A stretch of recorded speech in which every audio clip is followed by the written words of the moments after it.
বলছি শোনো না, হ্যাঁ আজকে কি রান্না করব? আজকে রান্না কি করবে? ও তোমার যা ইচ্ছা তাই রান্না করে নাও। আরে না না না, তুমিই বলো, আমি তোমার পছন্দ মতোই রান্না করব। আরে তোমার যা ইচ্ছা রান্না করো, যাও। না না না, তুমিই বলো। তোমার যা ইচ্ছা। ঠিক আছে, আজকে তাহলে আমি সব তোমার পছন্দের রান্নাই করব। আজকে তাহলে আমি খাসির মাংস করছি, কাতলা মাছের কালিয়া করছি, আর ইলিশ মাছের ভাপা করছি, আর শেষ পাতে পায়েস। আবার শেষ পাতে পায়েস? তুমি যদি এর বাইরেও আরো কিছু খেতে চাও আমাকে বলো, আমি সব রান্না করে দেবো, আমি সব করে দেবো। বিয়ের 1 বছর পর লা লা লা। এই রাতে রান্নার কি হবে?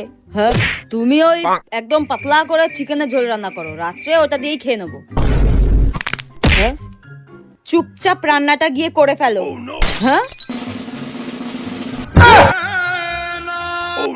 আমি টিকটক করতে যাচ্ছি, ঠিক টাইমে খেতে যাকবে বলে দিলাম। হ্যাঁ হ্যাঁ এক্ষুনি রান্না চাপিয়ে দিচ্ছি, এক্ষুনি চাপিয়ে দিচ্ছি।